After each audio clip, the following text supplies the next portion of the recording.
Good evening. Thank you for joining us for this exclusive presentation of the KIXC Andy Lands movie, Apart Discussions. I am Miriam Kalmogo, Senior Program Specialist Equity for United Way of Northern California. On this panel, we have Dr. Michael Coyle, Professor in the Department of Political Science and Criminal Justice at California State University, Chico. We have Ebony Higgs. She's the Deputy Probation Officer with Shasta County Probation Department. We have Alicia Settina. She is currently an addiction specialist at Vision of the Cross in Redding.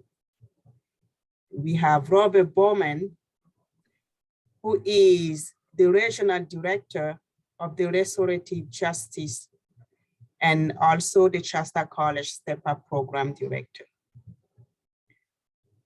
Finally, we have Tracy Osterday, Public Health Nurse at Shasta County Health and Human Services. So we have a panel of people who have been working in issues related to what we just saw. And after watching this, I know that if you like me, I'm a mother, so I just spend my time like crying. So I don't know how do you guys feel after watching this movie?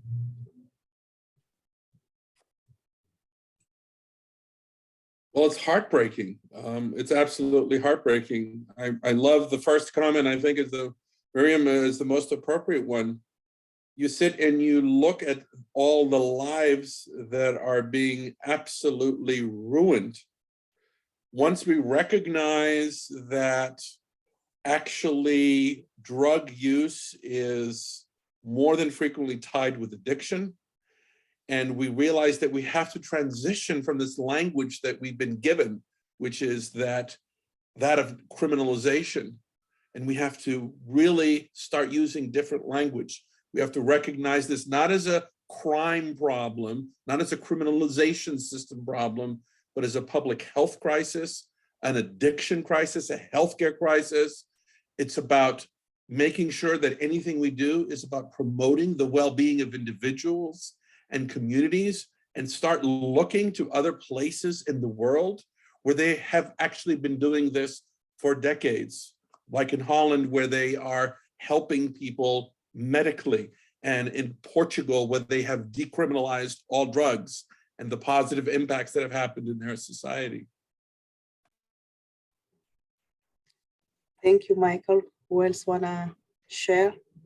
I think from a restorative justice standpoint, I think one of the things that the film pointed out is that every individual who has a victim or someone they may have impacted as a result of a crime is usually a victim themselves. Communities make victims as much as they incarcerate. And you can see in the film how that cycle of revolving door just continues with the children,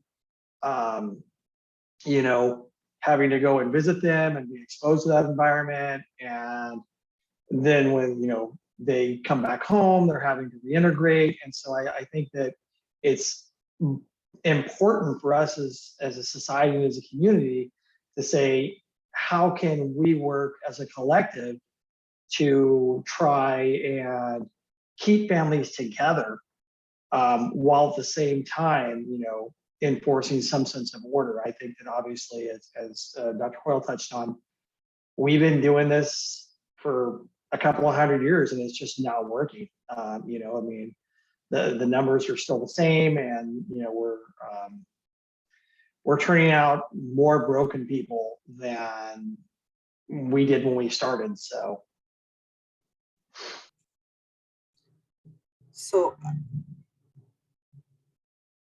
Alicia, it looks like you want to say something. Yeah, so I just wanted to share a little too. I actually have lived that kind of experience as a mother a single mother who, you know, has been incarcerated, and a lot of old feelings popped up and a lot of memories through watching the film, and it was pretty emotional. And it just brought me back to a lot of the barriers that, you know, that we face when we are incarcerated, and then when we come back out into society, and like trying to figure out how to put back all the pieces and stuff. So it was just kind of took me back to what I experienced. And so, yeah, I feel the same as Robert does. You know, things have to change. The currently what's going on and the way that things are being done isn't working. And we're going to have to get creative and come up with new ways to do things new, because, you know, it's not working, and we have a broken system. And, you know, it needs to change for the better. Thank you for sharing your experience with us, Alicia. Yes.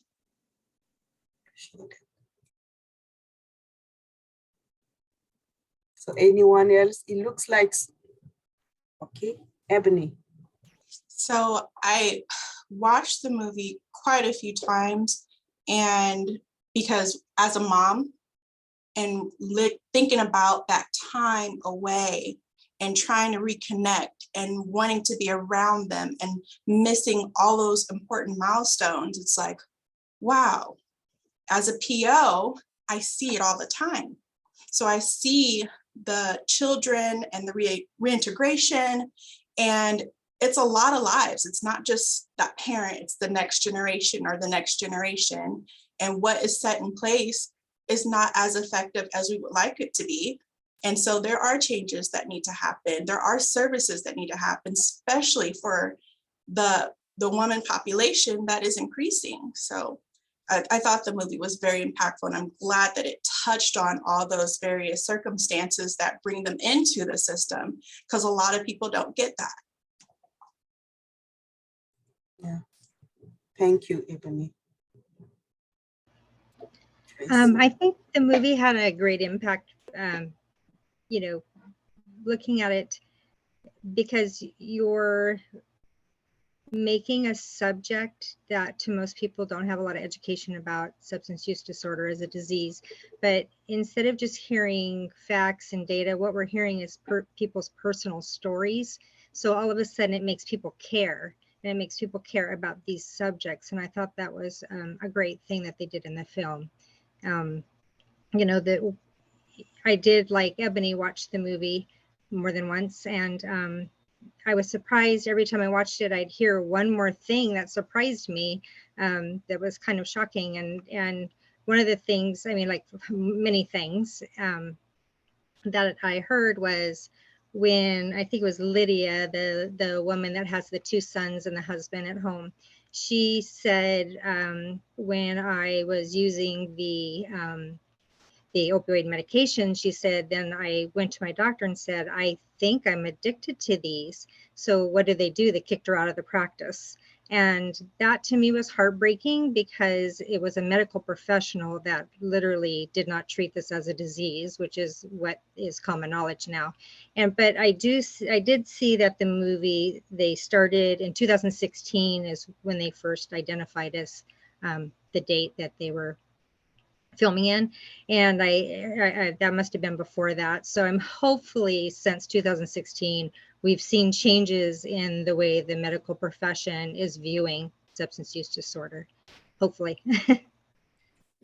Yeah, thank you. I see that Tracy and Michael, you both touched on substance abuse being like a public health crisis.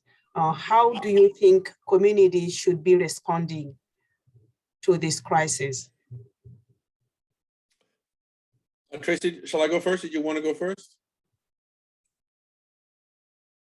Okay, all right, I'll go first then, since I'm here. Yeah, I think we are, as a nation, really ready for a wake-up call. We are essentially entirely asleep what we watched as essentially this very special torture experiment being laid on these very few women that we saw as an example of is entirely devoid of any logic, is entirely devoid of humanity that we would expect from human beings. If our children behave these ways, we would reprimand them. Here we are living in a country where 1 out of 3 Americans have used an illegal drug. Just in 2018, just in 1 year, the Department of Justice said 60 million Americans had used an illegal drug. 60 million Americans. When it comes to the criminalizing system that we use in the US, that we erroneously call a criminal justice system, because that is not what it is, it's a criminalizing system. It's a criminalizing system because it's targeting. It is choosing who it's going to target to make suspect for these punishments. If there are 60 million Americans a year using an illegal drug, how can we be having a few, 2.5 million in prison for all these things that we call crimes, right? So it's completely illogical and devoid of any reasonableness. Secondly, all the research shows us that the experience of prison, of incarceration, actually makes the problem worse. It makes it worse for the person who's being incarcerated. It makes it worse for the actual society. It makes it work for the family of the members being incarcerated. I'm not suggesting here that as a society, we shouldn't respond to what we call crimes. Of course we should. Of course we should hold people accountable. But as Robert was saying earlier, we have done this 200-year experiment with the prison.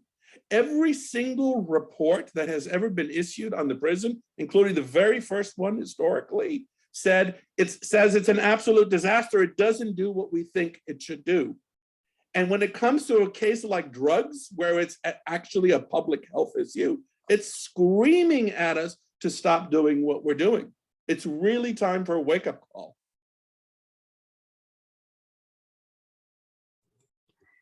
Thank you, Michael. Who else want to add? Robert, I can see you. I will hop in here.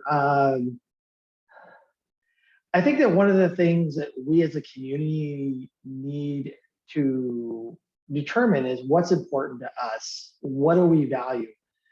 On one hand, we, as Michael was saying, we're going to lock you up if you develop an addiction problem or kick you out of our practice or what have you.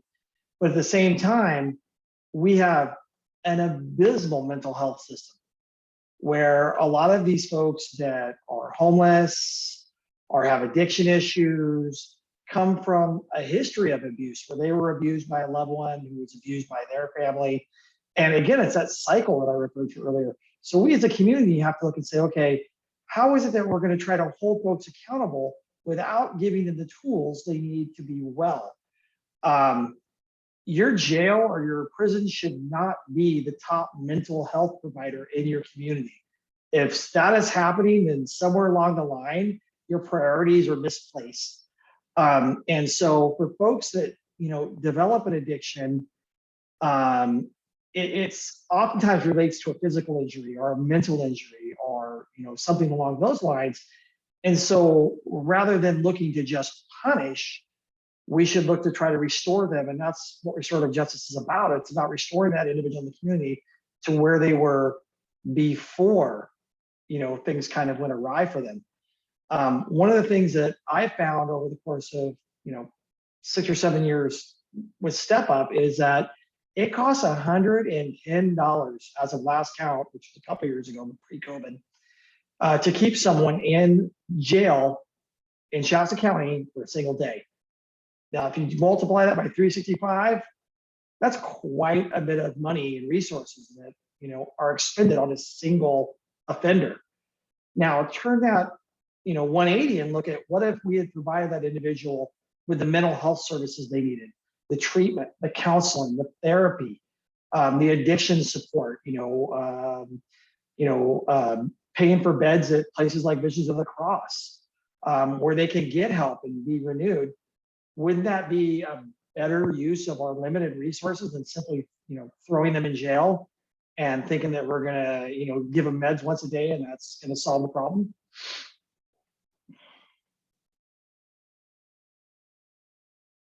Thank you, Robert. Thank you, Robert. Anyone want to add something? Sure. Yeah, I would like to. I absolutely agree with you, Robert, on that. There needs to be more of like a preventative too, and we have to start figuring out ways to try and prevent things before they even happen and it even gets to that point. And then if it does get to that point, there needs to be a solution of how to rehabilitate somebody, when they do come back into society. Let's say you do go to jail or you go to prison and you come back out. I can personally testify that coming back out was overwhelming. And, I was blessed enough to be able to go to Visions of the Cross and go into sober living. And I didn't know where else to go or what to do coming out of a long-term discipleship program, and so coming back out, it was really scary, not wanting to go back to the street life, not wanting to go back to hustling, committing crimes. But then you've got what, 12, 13, 15 years of experience of just doing that, and you haven't been working. You have this huge gap in your employment. You have no education. All of your, what you know how to do is hustling and things that you learn in the streets. And then, you come back out in society, you have felonies. And so it's like huge. It's really difficult to try to apply for your first job. They ask you, questions, and you're like, oh, like, well, let's see here. Where did I last work? Or, it just seems it can be, I'm not making excuses. I'm just saying it can be overwhelming. And, it really takes a lot of dedication and a lot of help in order to continue to keep going and overcome those barriers, And so, and another thing that I'm seeing and hearing, or that I've even experienced myself, is a lot of people will resort to working under the table even, or and if they are working for people, not being underpaid too, even because they know that you're a felon. And so stuff like that happens too also. But anyway, that's all I have to say. Thank you. Robert talked about restorative justice and what role, if any, should the criminal justice system play? What are alternatives to incarceration? Do you have any, something you can add to the restorative justice you talked about?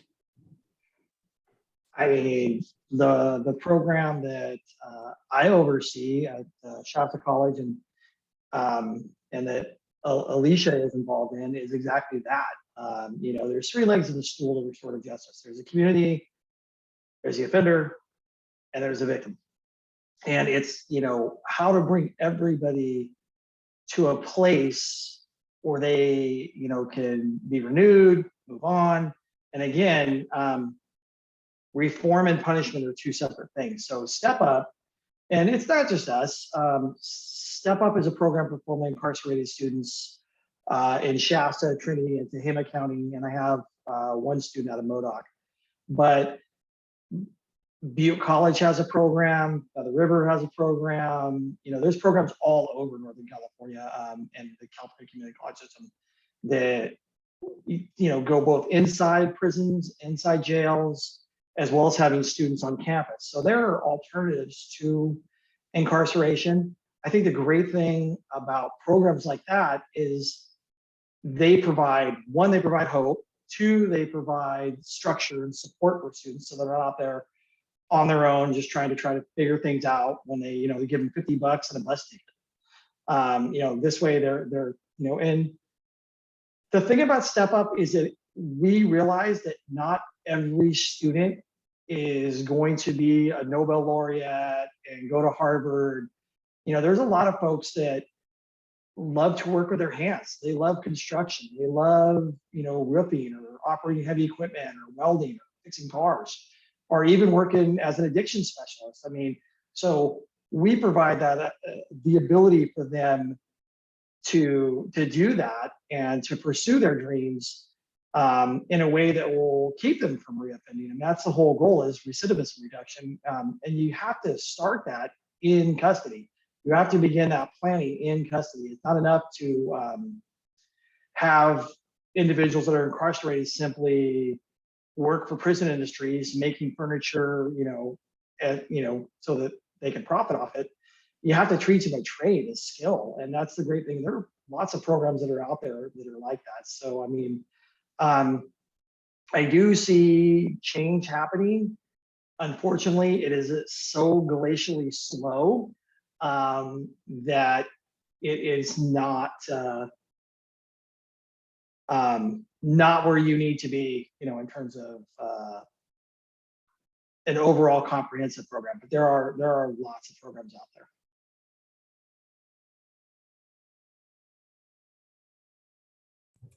Thank you, Robert. I just wanted to say that I really applaud the work that Robert and Alicia are involved doing restorative justice. I do a lot of that work locally here in Chico as well, and I've been doing restorative justice programs and been working as a circle moderator and stuff for many, many years, and I'm an extremely big fan of it. And we need thousands and thousands of projects like the one Robert and Alicia are running. And the more time I've spent with restorative justice, of course, the bigger fan of it I have become. But I have also begun to appreciate how what we're working with is actually really large and needs an additional approach. What we need, in my view, what we need in society now is a transformative justice approach. And what I mean by a transformative justice approach, if you stop and look at, just in this film, if you stop and look at who these people were that got targeted for participation for their drug use, because there's another 60 million people, remember, that could have gotten targeted. These are the people, this was an example of who got targeted.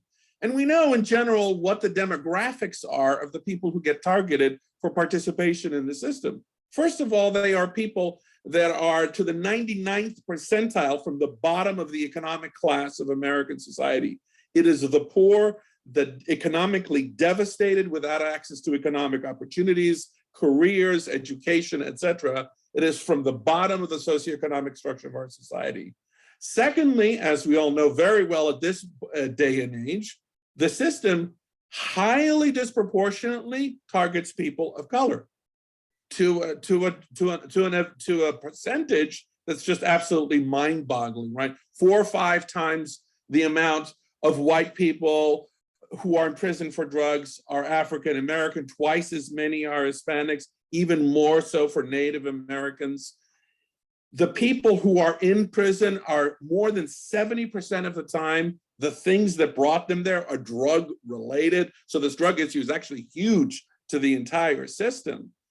And it's people, as was being pointed out earlier, that are coming with generational trauma of prison experiences. Actually, the biggest predictor of being in prison is having had a parent who was in prison, right? What we need is to start thinking about what do we do about our social problems before we bring the criminalizing system to the foreground, and then add restorative justice on top of that. We need healthcare. We need to be thinking about law, not as punishment, but as something that gives us a general sense of direction of where we go. When we see 2 5-year-olds hitting each other, we say, stop, Johnny, stop, Jane, don't hit each other, use your words. Yet when we as adults have people who break the social norms that we have every right to embrace and say we don't want drug use in our society, but we have to respond with behavior that's something more than a 5-year-old behavior. We have to make sure that people have access to economic opportunities, that people have housing, that people have healthcare. These are the things that transform society, which is why I'm saying that transformative justice is what we need. very frequently, last thing I'll say about this is this, very frequently now, when we look at our criminalizing system and we look at the absolute disaster that it has become, we have given police an impossible job. They can't do it. We have given courts impossible number of cases. They now just plea bargain them all out of their way. The prisons do not have any resources. Already we're spending all this money to do anything that would actually help somebody coming out. People on this panel can talk about this better than I can. You saw it on the film. What we need is to do more than talk about alternatives, but we need to start talking about what actually got people there in the first place. And what can we as a society do to help people? Why do we in the US have the highest incarceration rate than any planet on the country? It's nearly 700. And tons of countries have something like 20 or 30 or 40 or 50. What are they doing that we are not doing? What they're doing is they're taking care of everybody. They're taking care of housing. They're taking care of healthcare. They're taking care of providing economic opportunities for everybody. That's the work I think we need to be doing. Thank you, Michael. Transformative justice. You did touch on the generational trauma that can bring that. Ebony, can you expand on that? I know that you do some work in So yes, I do a lot of work with breaking that generational trauma. At this point, everyone should be aware of what ACEs are. ACEs came out, we studied them, and we found that it led to health problems, likelihood to have drug use, addiction, or it just laid out that foundation. And so when we're talking about trauma and the generational, you learn from your parent. Maybe your parent was abusive. And so now you have this child who's trying to deal with that trauma, and then they're abusive, and it just continues. And so we're trying to implement these programs to kind of teach our parents, our families, our children something different. And sometimes we have to intervene. Now, we try to divert and give all these other programs and counseling, but we have to know why this is happening in the first place. So when we're asking someone, hey, what happened? And they're like, well, I just went out this place. No. Tell me what happened in your life well before this. What was going on? Tell me all the way back to when you were a kid, because that's how we're getting to the root cause of why they're here in the first place. Not about being a punitive system, about finding that information, giving those services, and breaking those generational curses. One program, I love it because we work with the kids and the parents. We do parenting classes, and they're like, oh my gosh, why do we do parenting classes? But in those classes, those parents are able to address their own issues, their own trauma, and how it's impacted their children in the first place. How are their children coming into the system? And so that's important. So you have to tackle it at many, many levels and go all the way back to the beginning.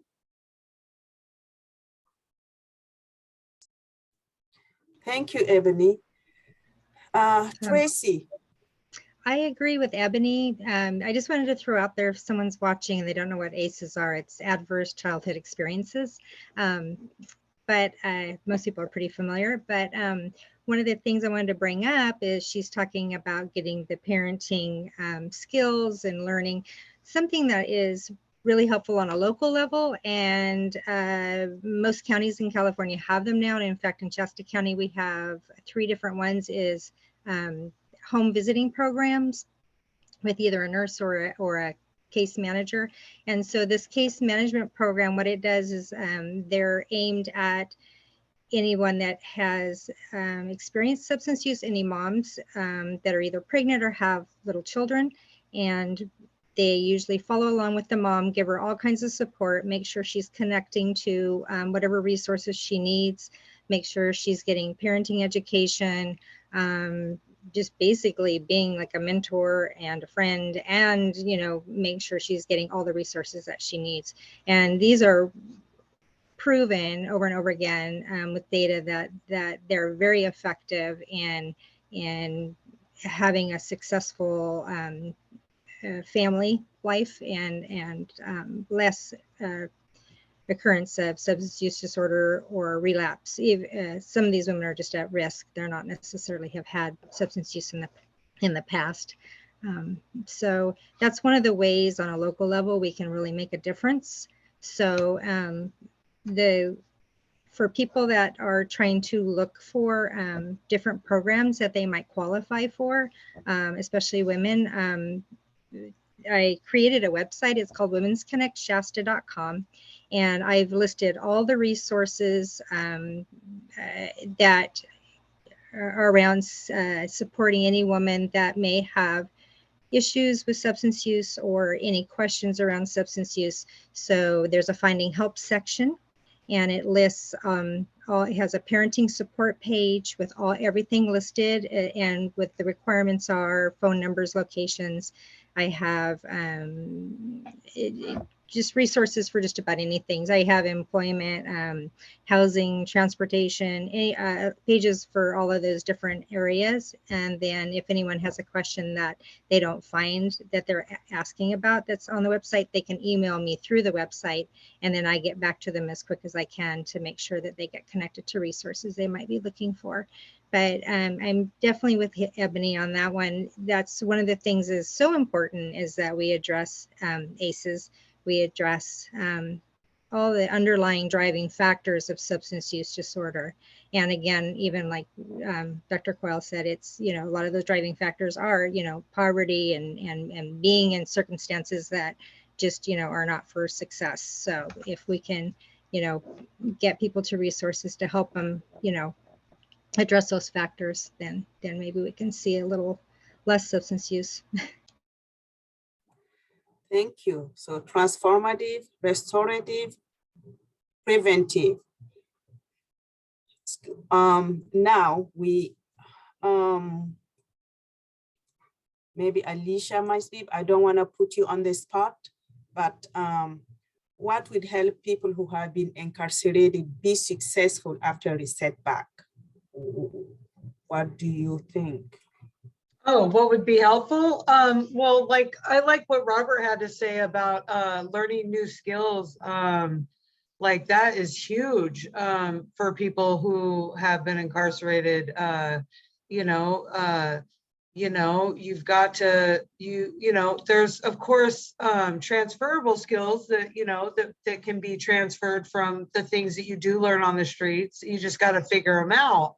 But definitely like programs like Step Up and other programs, definitely very helpful, because in order to make it and to not go back, you're going to have to learn how to get a job and work and, hold a job and obtain some skills so that you can provide for your family, especially if you're a single mom or a single dad, or even if you're not, you're not going to be successful if you're not able to work and pay your bills. Otherwise, you're going to resort right back to what you used to do. And that's usually sell dope, prostitute, whatever it is, whatever your hustle was. And so, yeah, definitely.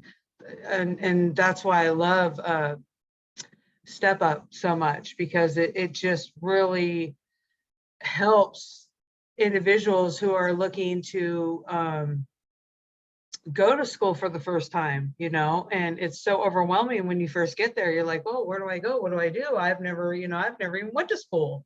I mean, for example, I just graduated high school like 5 years ago. And then after I did that, I was like, it's always been my dream to go to college. And so when I first got there, it's like really overwhelming. And I, got sent to go to Step Up, and then that's where I met Robert. I didn't even know if I was eligible, but he pulled me in, and I filled out an application, and right away I made that connection. And honestly, I don't know if I could honestly say that I would have stuck with it and been able to be successful like I am. This is my last semester. I'm getting ready to graduate. I'm moving on to Chico State,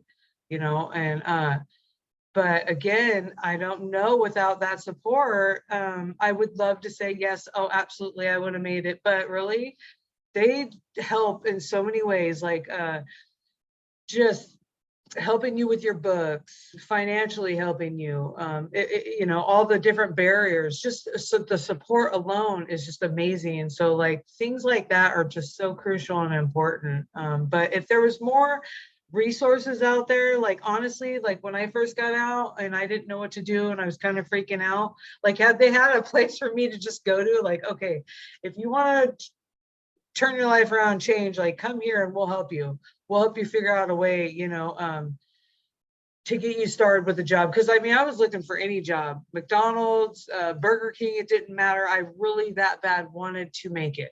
And I was humble.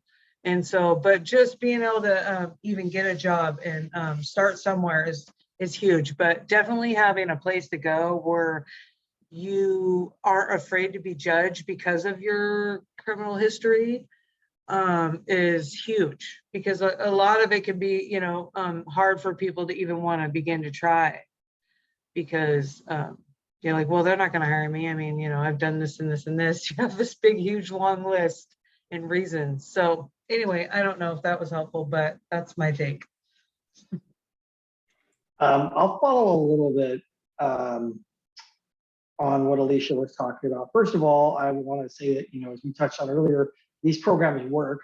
Alicia is a dynamic student who, you know, has worked hard, but has attained a 3.85 GPA, was a Minerva Leadership Scholarship winner, the first one in our college's history to receive that honor. So, I mean, programs like ours work and there are no throwaways. I mean, I think that we talked about adverse childhood experiences. I can tell you, watching the film from the child's point of view, I was that young man in the room playing Nintendo when mom came back. That was me. I had a father who was incarcerated all over the country. And so we traveled from place to place to place as my dad was in and out of the system. So I looked at it from a little bit of a different perspective. I looked at it from the child waiting for a parent to come back and reunite. And so from my kind of perspective, I like the fact that we're looking at trying to find programs that bond children with their parents prior to their release, so that we can be building that bridge. I mean, it was nice that they had a place to stay. You know, there was a family.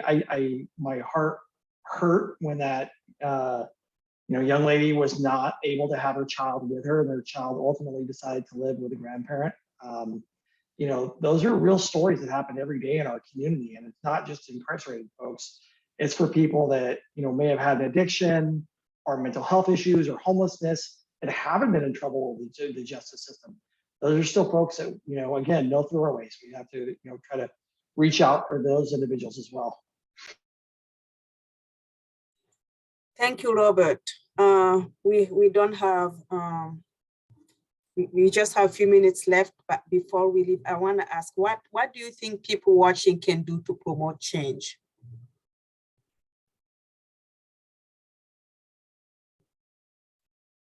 If we wanna change the system, if you wanna push the system to change, what do you think we can do? I'll start it off. I'll say a few things. You know, I noticed it was noteworthy to me in one of the moments of the film, the counselor, that really wonderful supportive counselor that had been helping all these women, was asked, you know, what she thought about why all this was going on. And I wrote it down. She said, you know, poverty, racism, discrimination, that's what gets you here. She didn't say drug use. She didn't say making the wrong choices. It's almost as if she's thinking, well, you know, one out of 3 Americans could be here, frankly. So what would that say? Poverty, racism, discrimination. That's what gets you here. So what I think everybody needs to do is everybody needs to be aware of what actually has to shift in our society. What has to shift in our society is that we have to take care of everybody. We have to take care of the poor. We have to work with white supremacy. We've got to, first of all, educate our white brothers and sisters about how dominant it is and how we can start walking away from it.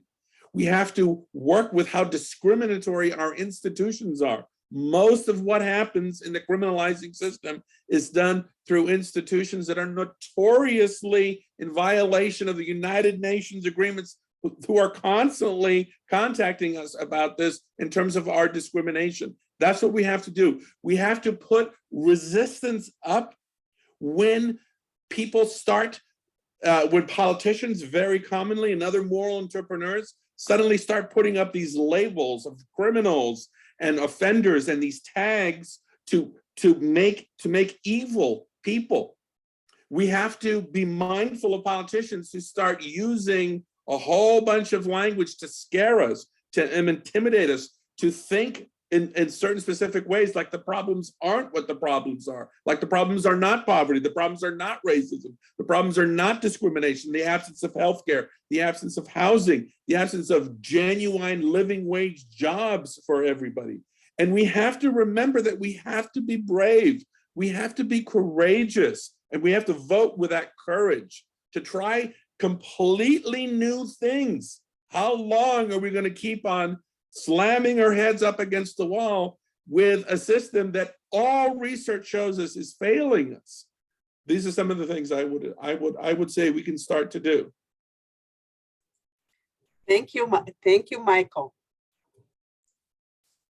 So Ebony. Hi, so I just want to give a little opinion about what can we do.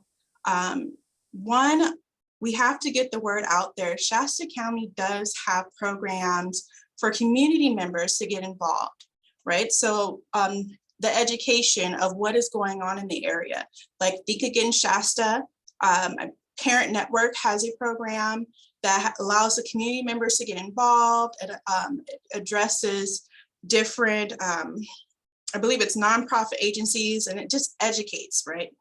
Other things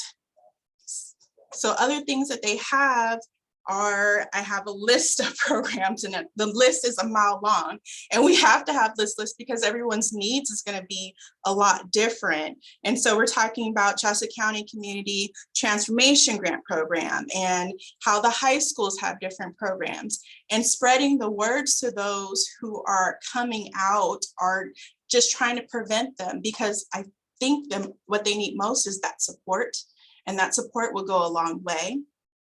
But also the diversions and opportunities to get the things they need, the job skills, the education, that goes, I mean, that speaks volumes to success rates, right? So how long can they stay out in the community, which is phrased kind of weird because, anyway. So another thing that I want to, sorry about that. So another one that I want to comment on, fortunately, in the juvenile world, it's not about just the kiddos themselves, right? So we do a lot of work with the parents and their families to continue that work and broaden those horizons. What we see is there's not a lot of programs specifically for women. And I think that someone way higher up needs to do the research and get those programs out there for women who are mothers, are expecting, because we all know the numbers of women who go into the prisons, they're pregnant, or they have kids at home, or their kids are with grandparents. And so getting those programs that are very specific to their needs is very important. So just, I want to stress that. Thank you, Ebony. If you have the list of information, you're welcome to put it in the chat. We can share that later on. Tracy, I know you have Women Connection. Yes, it's women's connectshasta.com. And it's specifically to prevent substance exposed pregnancies by targeting all women of childbearing age. So I'm trying to put a comprehensive list of resources that are available in the community to moms and young women Don't have to be a mom, you don't have to be pregnant, and you don't have to be substance using to use the website.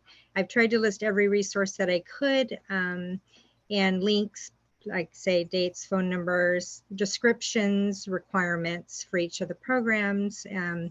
And it sounds like I'm going to need to add a few more things after listening to Ebony and Robert. So I'll be adding a few more programs and information on there because I've been wanting to do some updates on it. And I also have I have a couple of pages for family and friends guides with a little bit of education about substance use disorder and how they can feel like they can make a difference, steps that they can take to be helpful. Also, there's information about if someone is using and they don't know they just don't even know where to start. I have laid out like different ideas of things they could consider, like things like getting medical care, things like, considering medication assisted treatment, things like that. And I try to explain the process so it's not as scary. So the big thing is just getting people to go to the website. But I did it so that anyone that's scared and doesn't want to, come forward, afraid of prosecution or whatever their issues are, that they can go on the website anonymously and find information that they need and then maybe reach out, hopefully. So.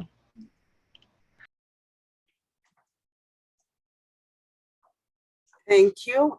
We almost at the end.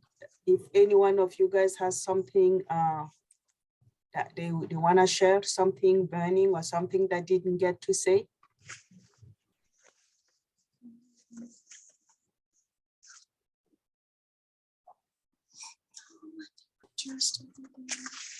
Okay, well, thank you, Panna. Thank you for, being part of this discussion. I learned a lot.